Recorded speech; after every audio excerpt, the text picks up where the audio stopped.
Hello there, Stevos, and welcome to your Friday upload of Steve's movie wrap-up here on YouTube, on my YouTube channel, SteveOfficial. First of all, just want to say, if you like this video, please give it a thumbs up, leave a comment in the comment section down below, and if you are new around here, feel free to hit that subscribe button to become a Stevo for more great content on the way, coming soon for you. Also as well, I just want to say a massive thank you to all those that have been giving me a load of birthday love today. Obviously it's Friday the 3rd of November at the time of recording this video, and obviously I just want to say a massive thank you to all those that have sent me birthday wishes and well wishes and stuff for my birthday, because it is my birthday today at the time of recording this video. So massive thank you, sending lots of love to all my people out there that have sent me loads of birthday messages and stuff. Really do appreciate it so much. Right, anyway, let's get on with today's video. Obviously this is a movie wrap up. This is a video that I do every Friday, and obviously this is going through all the films that I have watched in the last week. And to be honest with you, I have got a mammoth amount of movies that I've watched in the last week. So without further ado, let's see what movies I've watched in this past week, and let's see what my thoughts are on them. So the first film I watched this week was Pain Hustlers over on Netflix, which I gave 2 stars on Letterboxd. Okay, so while this film isn't great, it's not as bad as what critics have been making it out to be on reviewing platforms like Rotten Tomatoes. I can see what the movie was trying to accomplish here, which was to try and be the Netflix version of the 2012 movie called Wolf on Wall Street, starring Leonardo DiCaprio. And did it work? No, it didn't. But nonetheless though, this is still a somewhat decent 2-hour movie that I did have the enjoyment of watching. I thought Emily Blunt played her role really well, and the same goes for former Captain America star Chris Evans as well. It's nice to know what the modernised version of Mary Poppins does in her spare time. She heads off to the strip club to get some extra money. Either way though, I did feel like this movie was missing something, and I'm still trying to place my finger on what that is, because I'm not too sure what it was missing, but I can safely say that the premise intrigued me to give this movie a watch, and I did still have an enjoyable time watching this film as well. Another movie that I watched this week on Netflix was Old Dads, which I gave a 1-star rating to over on Letterboxd. Did I literally just spend over 90 minutes watching a movie with the message being the fact that, hey, I'm a middle-aged old man with children and I hate the modern world? What possessed Netflix to have this movie on their streaming service? Look, we get it. Some people hate being in the modern era. Sometimes I hate the world we live in, but I'm not going to make a movie about it. The film was just so cringe-worthy to watch. At times I cringed so hard it made my eyes want to bleed. And then of course you have the music score, which was nothing special. Was this a comedy film? Well, it was supposed to be, but for me there was just no comedy in this that made me laugh out loud. The performances from the cast, who I don't even recognise by the way, wasn't great neither. Another movie I watched this week on Netflix was the movie Reptile, which I gave 1.5 stars on Letterboxd. I'll be honest here, at times this movie did intrigue me, then there was other moments where it didn't intrigue me. The premise behind the film is what mostly intrigued me, because the story didn't sound too bad, and given the fact that this was a crime/thriller, I was tempted to give this a go over on Netflix. However though, this movie did feel like its length, which was around 2 hours and 15 minutes long. I felt if they had shaved it down to 1 hour and 45 minutes, then that would have been a much better running time for this movie, and probably it wouldn't have felt as long, because for me this film kind of dragged out for me, which I didn't like. The acting wasn't awful, but it wasn't great, especially when you have the likes of Justin Timberlake and Alicia Silverstone in this. I would have expected a little bit better than the final product that we was given in terms of this movie. The next movie I watched, which was over on the streaming service ITVX here in the UK, was the movie Train to Busan, which I gave 2.5 stars over on Letterboxd. I'm not one who would usually sit through foreign subtitled movies because despite the fact that they are subtitled in English, sometimes it's hard for me to keep up with the subtitles. Therefore, I then start to lose concentration and maybe lose interest in the movie, particularly as I might have missed a bit of dialogue and don't know what's going on in the movie itself story-wise. But this wasn't too bad. While for me, in my opinion, and this probably is an unpopular opinion here, but this isn't the best zombie/undead movie that I have seen, but this is still a decent watch, and I still had an enjoyable time with watching this movie as well. I thought that despite this being a Korean horror movie, this did have a little bit of heart to it, which I thought was rather nice. But the zombies, however, for me, didn't look rather horrifying. I feel as though I've probably seen worse looking zombies in The Walking Dead or Shaun of the Dead, or other zombie related TV shows / movies than I did in this one. I think this is where, for me, the star rating is a little bit lower than I anticipated it to be. I think had the undead people have been more scary and more effective, then this movie would have had a higher star rating. Now, the next movie I have watched in the last week is Five Nights at Freddy's,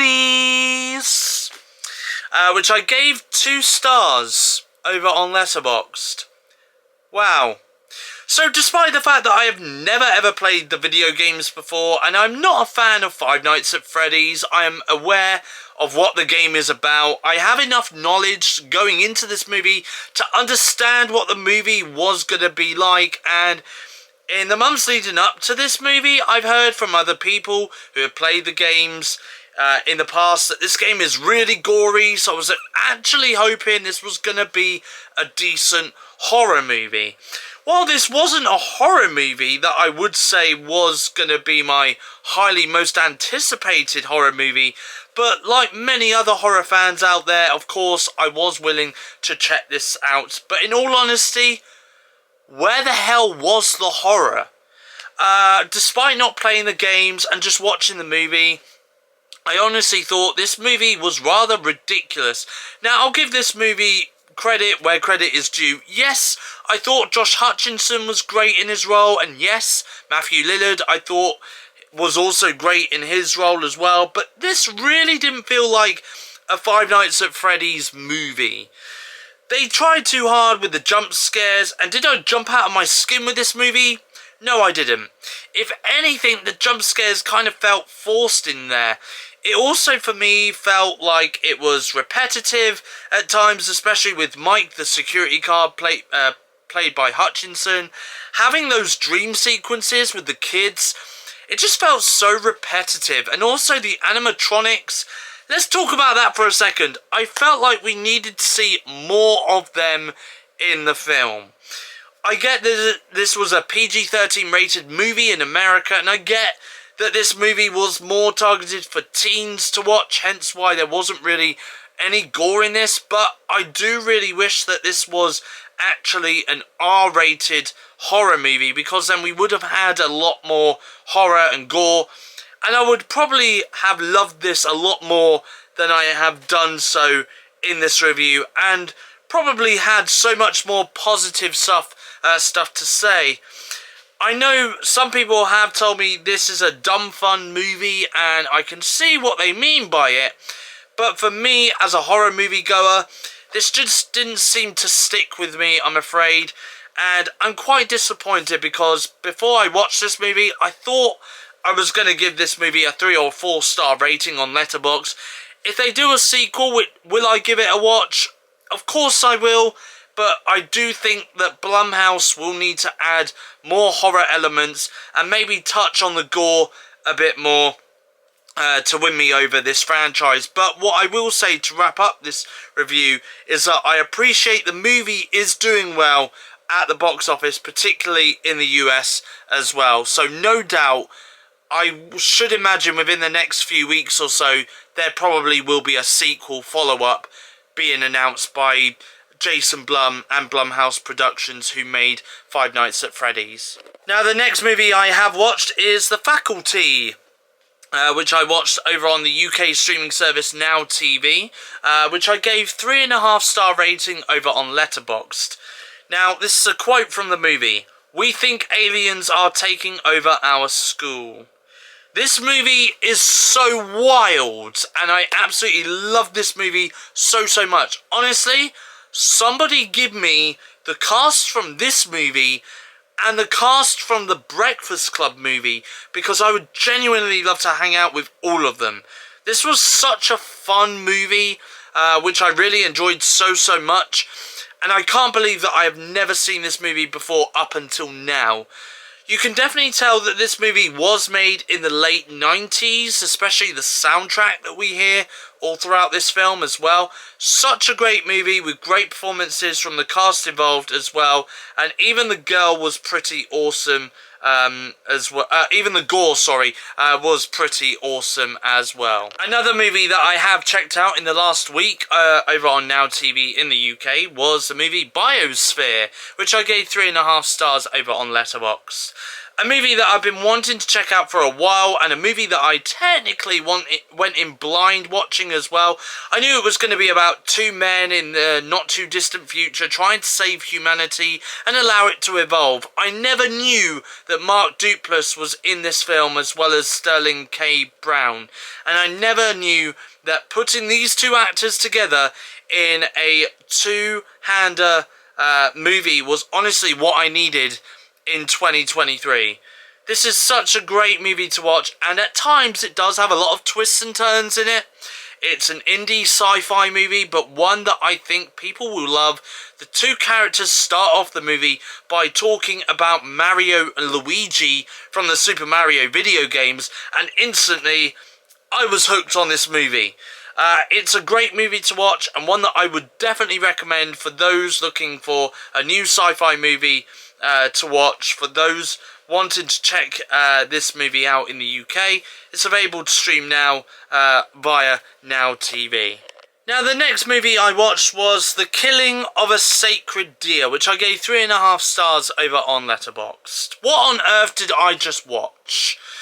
I know that the director behind this movie is well known for other movies titled The Favourite and The Lobster, films that I haven't seen before, which I may now need to add to my watch list to watch in the near future sometime. But this is also from the same director who has got an upcoming movie starring Emma Stone and William Dafoe called Poor Things. The Killing of a Sacred Deer is such a rather weird movie. This film is distributed by A24, therefore you're gonna know instantly going into this that is gonna be a rather weird movie. But what I will say is that the acting performances in this are really good, and I absolutely love Nicole Kidman in this movie. I felt as though her character was at times rather unhinged. Alicia Silverstone, Colin Farrell and Barry Keoghan also star in this movie as well. There is one quote that I will take away from this movie, which will be rememberable and rather quotable too, where one teenage girl called Kim says this to her brother Bob: "I've lost 2 MP3 players in 10 days. When you die, can I have your MP3 player? Please, please." I just don't know why, but I found that quote quite funny, to be honest. It's rather weird sticking with the MP3 player topic, because this movie does feature the same character, Kim, using an iPhone to talk to this other character called Martin, played by Barry Keoghan.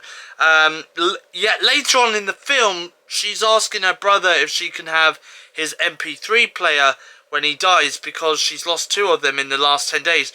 So I kind of find that a little odd. But that said though, it's a 2-hour-long movie, which I thought was rather good, and one that I would recommend. I only came across this movie via a top 10 A24 list of horror movies list on Instagram. And of course this was in the top 10. I did then find out that this was on Netflix here in the UK until the 31st of October. So therefore I had to watch this movie before it left the streaming service. But I'm glad that I did see it before it did leave. can we talk about the final part of the movie? Never before have I seen a guy in a film drink a beverage in such a dramatic way ever before, and the same goes for a girl eating french fries with tomato ketchup all over them. I've never seen that being done in such a dramatic way in a cafe, in a film, ever before, until I came across this movie. Now, the next movie I did watch was Suitable Flesh, which I gave 2.5 star rating over on Letterboxd. I'll be honest here, this is one movie that I have only just discovered that came out on Shudder's streaming service this last week, and the title made me want to give this one a watch, just because I was curious to see what the movie was like. And while there was part of me that did enjoy this movie, there is also another part of me that didn't enjoy this movie. I thought the acting in this was great, and Judah Lewis, who a lot of people will know plays the young kid in Netflix's Babysitter movies, I thought he was great in the role, and they do a little bit of body horror in this movie too, which I think is also rather awesome to see. I also love the use of camera shots as well, which I thought was rather awesome, particularly at the beginning of the movie as well as at the end of the movie too. I thought that was rather awesome. However, though, the parts I didn't like in the movie, first of all, there was some really weird and questionable scenes, which I thought was rather odd, and also the music all throughout this movie just didn't sound quite right in places with the tone of the movie. It just felt at times rather out of place, or just didn't need to be in that scene at all. So, to take away from this review, do I recommend you all to see this recently released horror movie over on Shudder? Yeah, of course, it's still one to check out. There's a lot of blood and gore to enjoy in this one, but just go into this with in mind that you're about to see some rather strange encounters throughout this movie, which are rather questionable. The next movie I watched was The Puppet Man, which I gave 2.5 stars over on Letterboxd. This was a somewhat decent Shudder original movie to watch, although it did have some problems. There is a twist in this movie which is rather predictable. There's not as many deaths in the movie as I kind of hoped for. I thought there would be more. However, though, what I can positively say about this movie is that when we do see the kills in this, they are pretty good and decent. The movie does feature actors that I've never heard of before, but I thought the actors did a decent job with the roles that they were given. I was really looking forward to seeing this movie, especially as the trailer that I had watched a few weeks ago did make this movie look really good and promising. But for me, this was a rather letdown. Now, this is a movie that I have watched before. I have rewatched it this week. It's Deadstream, which I have watched, which I gave 3.5 stars over on Letterboxd. I really don't understand how this movie is already 1 year old, because this film came out a year ago. But here we are 1 year later, and I'm rewatching this film for probably the third time since its release. I remember watching this for the first time a year ago and I loved it. I watched it the second time with friends and I loved it. And now I watched it for a third time and I still love it. I am going to make this an annual Halloween movie to watch each year at Halloween. This is actually one of those rare Shudder gems that I can appreciate. It's funny and doesn't take itself too seriously. It's definitely one of those movies that I would recommend any horror fan to watch, especially if you're into horror comedy. And even better news, if you don't have the streaming service Shudder, you can now buy or rent the movie from any digital store, such as Prime Video, Google TV, etc. I have recently purchased this movie through Google TV, which I found was a lot cheaper than buying it on Prime Video. But I'm so glad that I brought this movie to keep, because it's one that I will definitely revisit and love over and over again. The next film that I have watched is Trolls Band Together, which I gave 1.5 star rating over on Letterboxd this week. I'll be honest here, I waited a couple of weeks after the film's release to give this movie a watch. I thought schools were on half-term break last week before going back to school this week before Halloween. Clearly, I was wrong.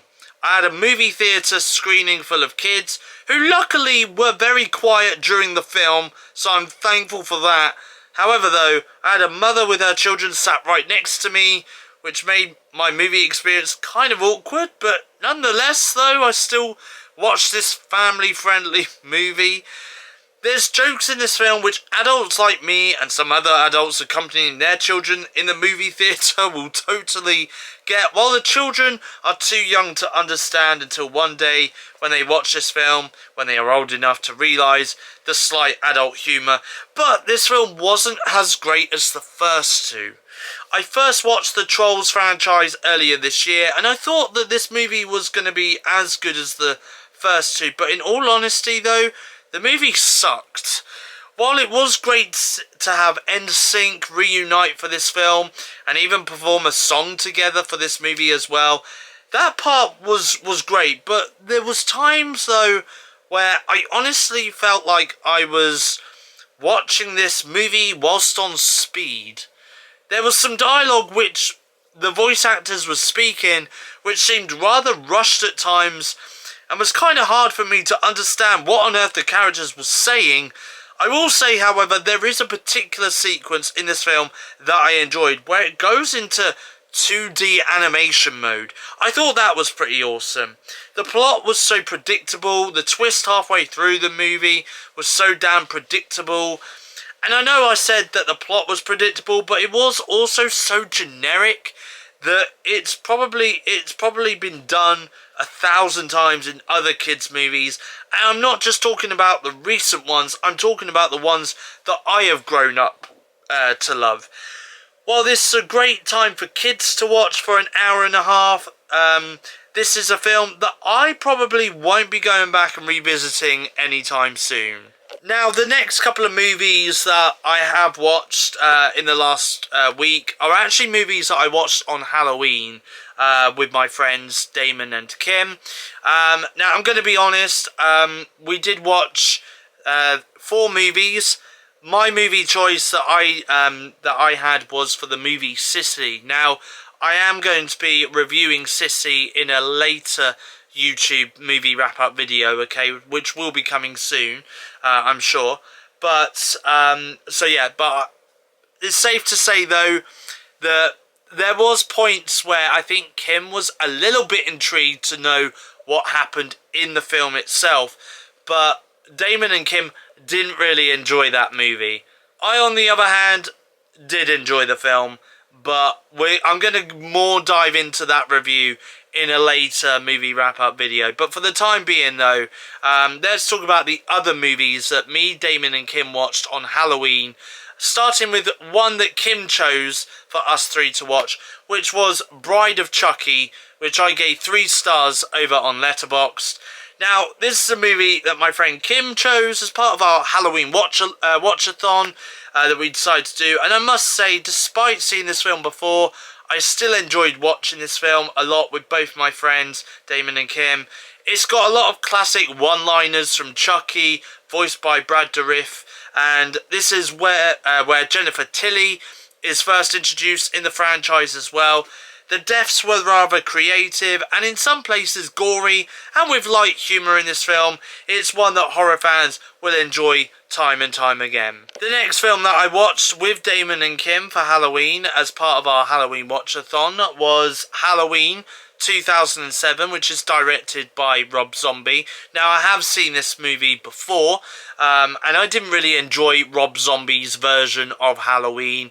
I didn't enjoy it. I didn't enjoy watching it the first time I've seen it, and to be honest, I've only seen Rob Zombie's Halloween franchise once. I mean, I've watched the first one twice now. This was my second time watching this, but I gave this movie a 0.5 star rating on Letterboxd. I have seen Rob Zombie's version of Halloween before, and I know that this film was bad. However, this was my friend Damon's choice of movie for our Halloween watch-a-thon, and what can I say about this film? My opinion has never changed about it. There's so much wrong with this movie, and even the sequel doesn't get better neither. The fact that they focus so much on Michael's story, which some people will probably love, but I certainly don't. I also want to throw it out there, nobody can play Laurie Strode better than Jamie Lee Curtis. She is Laurie Strode. Terrible film, which just seems to drag on forever and ever as the film goes on, especially towards the end. By the time the film was nearly over, I was honestly hoping that the film ended there, but it didn't. It just carried on for a little bit longer. However, though, what I will say in this review is that I do appreciate the fact that Damon did choose this film. You know, he wanted to watch this as part of our Halloween watch-a-thon. And, you know, I did sit through the entire 2 hours of the film. He did even admit towards the end that it really it started to suck quite a lot. And it did, and honestly, I think by the time it got towards the end, all three of us was complaining, like, is this film over yet? Because it just seemed to drag on. It just seemed to drag on. But, again, I really do appreciate the fact that Damon did choose that, though, as his Halloween movie that we watched together, the three of us, on Halloween. And this is the final movie that we watched for our Halloween watch-a-thon, and this is also the last movie that I watched this week as well, which is Trick or Treat, which I gave 3.5 stars over on Letterboxd. Now, this isn't to be confused with another movie that came out, I don't even know when it came out, but there's another movie called Trick or Treat. So don't get these confused, okay? Because honestly, yeah, there's one with is it Sam the Pumpkin or something? There's one, or Sam, I don't know. There's one with a sack boy or something in it, and yeah, don't get those two movies confused. The other one, by the way, is great as well, but I will talk about the other one in a future movie wrap-up video, because I definitely want to give that movie another rewatch. But let's talk about this version of Trick or Treat, though. I gave this one 3.5 stars over on Letterboxd.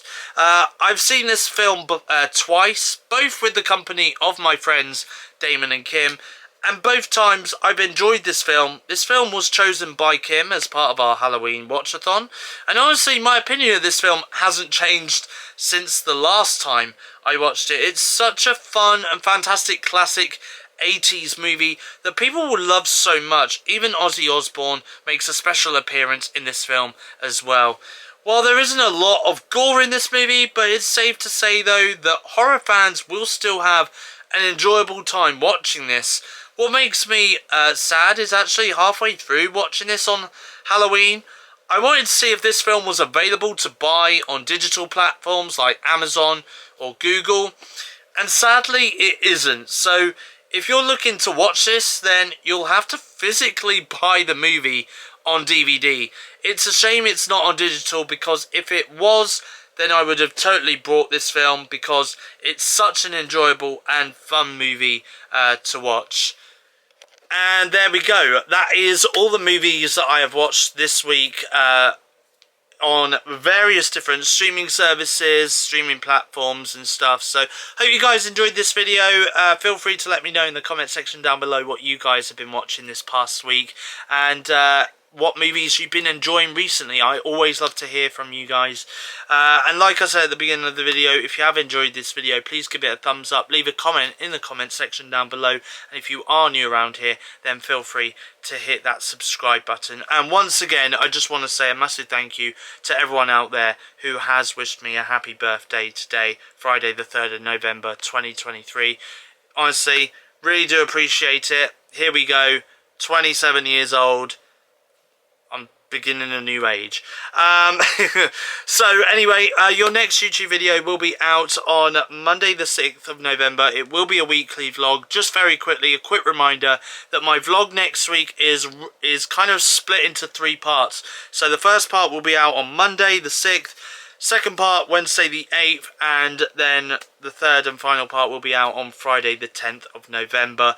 My next movie wrap-up video will be out on Sunday the 12th of November, okay? So until then, it's goodbye. Thanks for watching, and I will see you guys again in my next YouTube video.